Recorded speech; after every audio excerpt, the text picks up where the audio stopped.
No one ever expects disaster to arrive quietly, but that morning it did, slipping into James's life like a silent thief.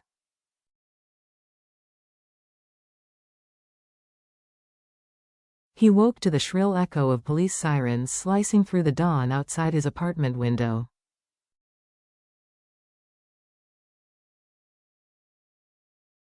Papers littered the floor, documents he had never seen, forged contracts bearing his signature, and accusations he had never imagined himself capable of.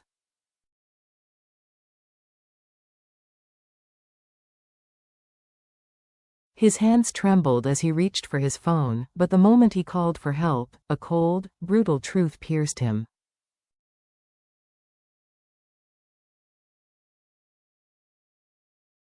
Someone had orchestrated this, perfectly, precisely, and only one man was capable of such ruthless precision, his own father.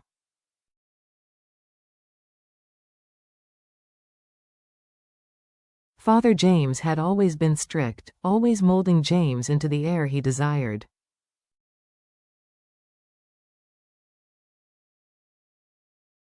But this was different. This wasn't pressure, this wasn't ambition, this was annihilation.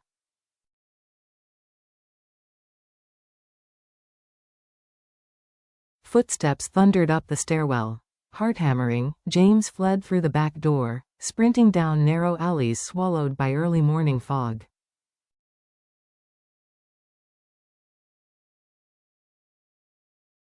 He had no plan, no direction, only fear and the flickering image of one woman. Diep, the woman he loved, the woman he had promised to marry, the woman he could no longer protect.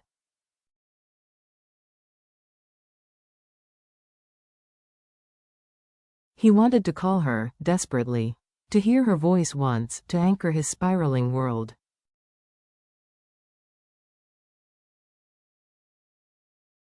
But if the police traced the call, she would be dragged into the same abyss that had consumed him.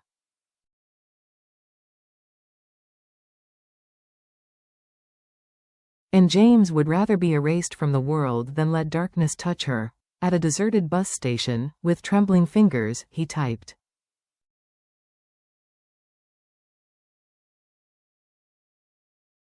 Diep, something happened. Don't believe anything you hear. I will come back for you.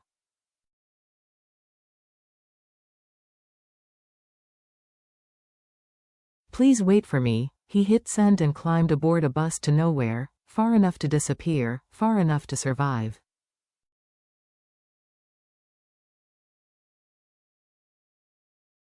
As the vehicle jerked forward, the city blurred behind him, fading like a life he no longer owned.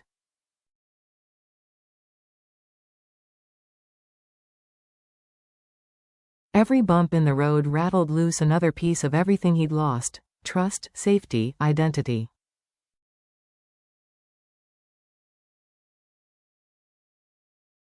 But the heaviest weight was the memory of Diep's smile, soft, trusting, and the fear that he had just shattered the very heart that loved him most.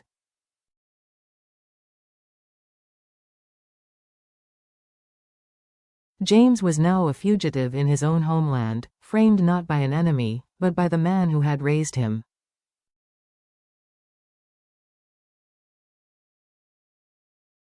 Yet as darkness swallowed the horizon, one truth remained: he would return to Diep.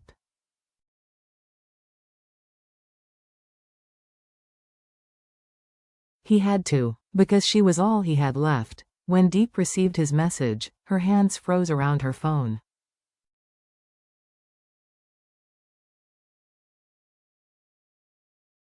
The world tilted. For a moment, she couldn't breathe. She didn't yet understand the meaning behind his desperate words, not until the news erupted: accusations, false evidence, allegations of corporate fraud.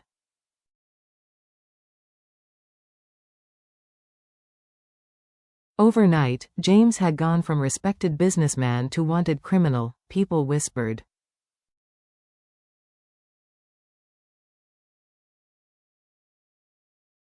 Reporters gathered, neighbors stared, but Diep sat at her small kitchen table, her phone still in hand, reading his message over and over.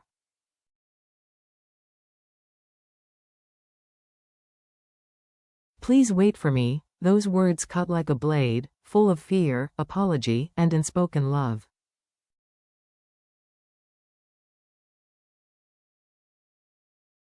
And then came the next storm. That afternoon, Father James appeared at her doorway without warning.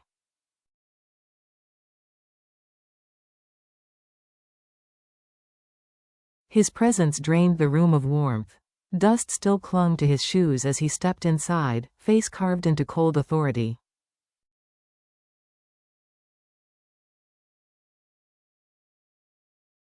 So, he said, voice sharp, you've seen the news. Diep swallowed hard. James didn't do those things.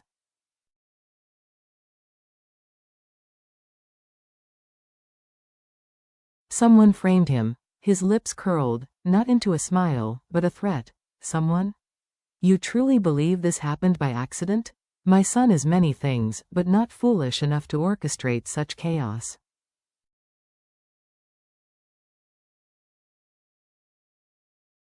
And you? His eyes sliced into her. You are a distraction he should never have had.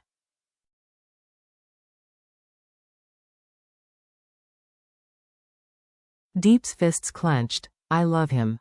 That's not a crime. To me, it is, he said, stepping closer.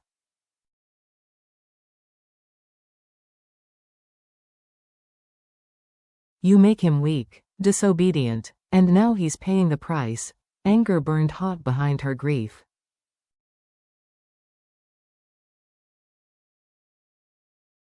What have you done to him? He leaned in, lowering his voice into a chilled whisper.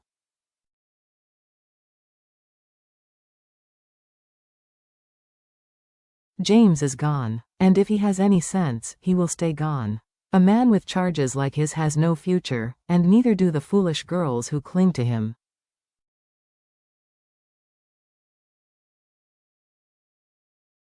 Her breath trembled, but her backbone held. He didn't run. He escaped, and that, he murmured darkly, is why I came.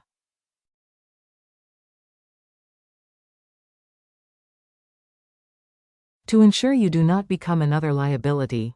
For the first time since meeting him, Diep felt the true weight of his power, cold, calculating, merciless.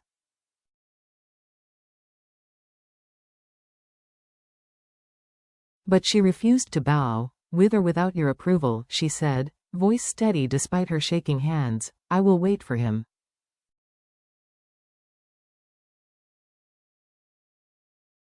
I will believe him, and I will not fear you. Father James stared at her for a long, icy moment.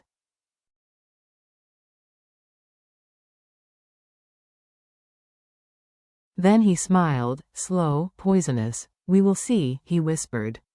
We will see how long your faith survives.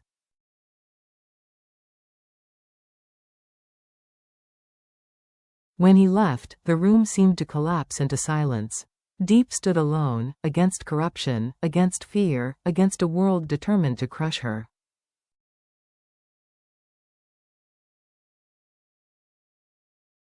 Meanwhile, miles away, James hid in a damp, suffocating motel room.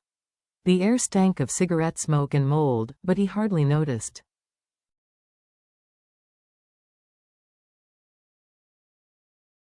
Safety was no longer a luxury he could afford. He stared at the burner phone. No contacts.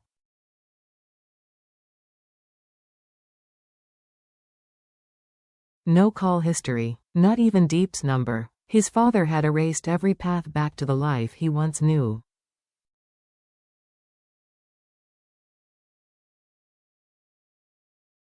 Betrayal pressed heavy against his ribs. He had always believed his father's strictness masked love.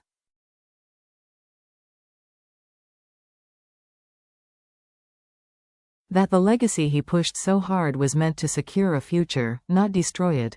But the moment James overheard his father whisper to a government official,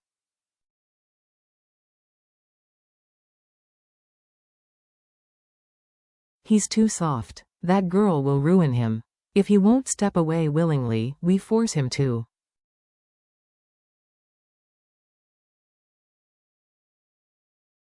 Everything became clear. He wasn't a son, he wasn't an heir, he was a pawn, and Diep wasn't collateral damage.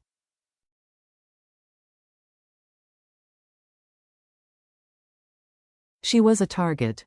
Jaw clenched, James spread the documents he had stolen. Secret bank transfers, altered contracts, audio recordings, manipulated paperwork.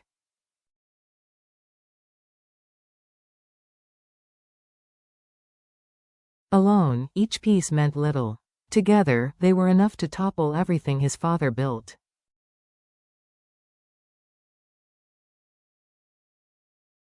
He just needed time, and time was the one thing his father would never allow him. A soft knock snapped him out of his thoughts.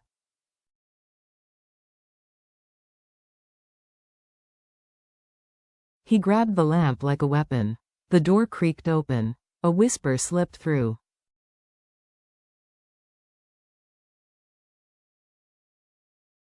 James, it's me. His heart tripped. Deep? Here? Impossible. Dangerous. Deadly. He stepped toward the door.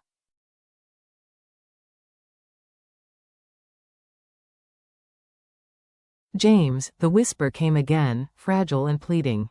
Please, open the door. His breath broke.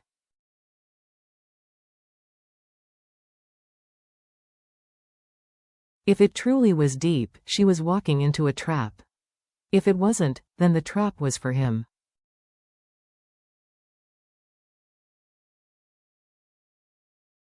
He rested his forehead against the wooden door, torn between fear and longing. Deep? He whispered.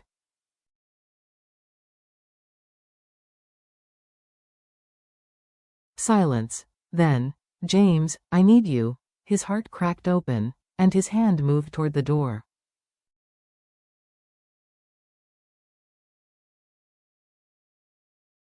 Deep awoke before sunrise, the countryside wrapped in soft blue stillness.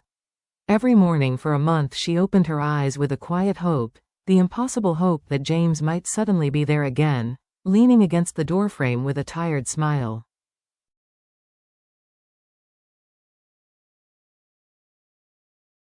But every morning greeted her with silence. Still, today felt strange. Electric. She stepped outside to feed the chickens.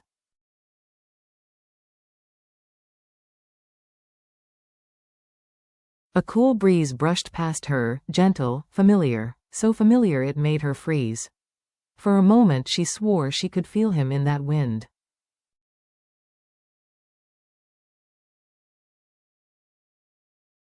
Before hope could take shape, hurried footsteps approached.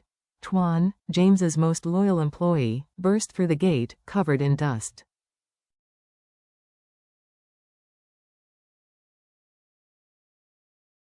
I have news, he gasped. Deep's voice cracked. Is he alive? Tuan nodded, and her knees nearly gave out.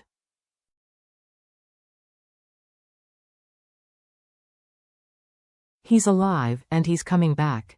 The investigation turned. They found the real accounts, the forged signatures, the land documents, everything his father did.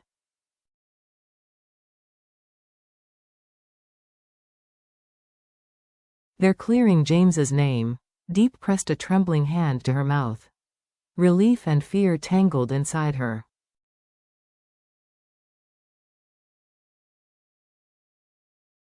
Where is he now? On his way here, Tuan said softly.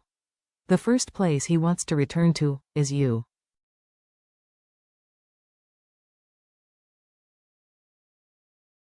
Sunlight spilled across the fields as Deep walked toward the old dirt road leading into the village.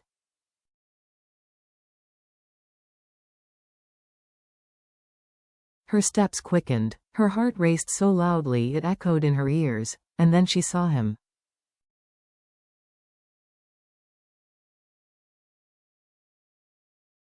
James, thin, bruised, clothes worn from months of running, but his eyes, those gentle, determined eyes, were locked onto her.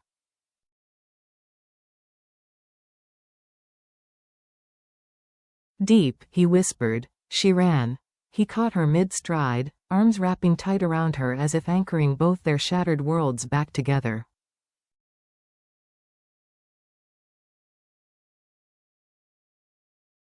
I'm here, he murmured into her hair. I'm not leaving again. Tears streamed down her face.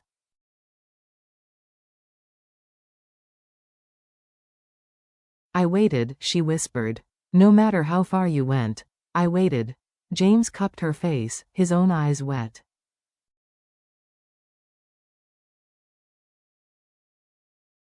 And every second, I fought to come back to you. For the first time in months, hope, bright, fierce, unbreakable, rose between them.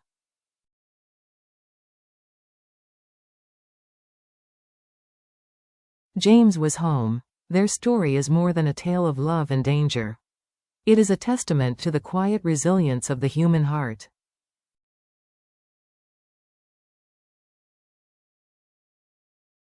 We often believe strength comes from standing alone. But true strength, as James and Diep discovered, comes from the courage to love even when the world is falling apart.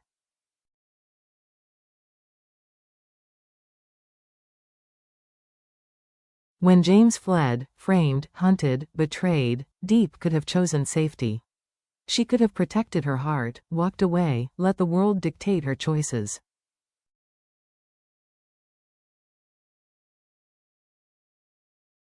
But she didn't. Her loyalty teaches us that love is not defined by ease but by endurance.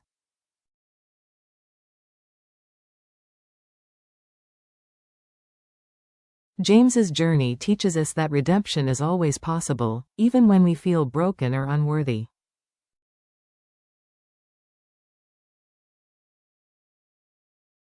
The moment he chose to stop running, not from danger, but from himself, was the moment he reclaimed his life.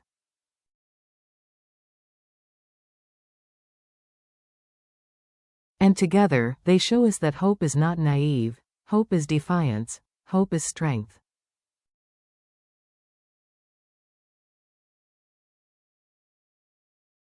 Hope is the light we carry through the darkest nights. Life will wound us. People will betray us.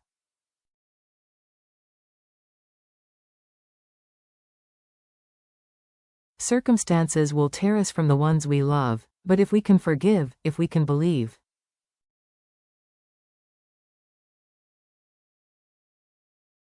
if we can hope, then even the longest journey will lead us home.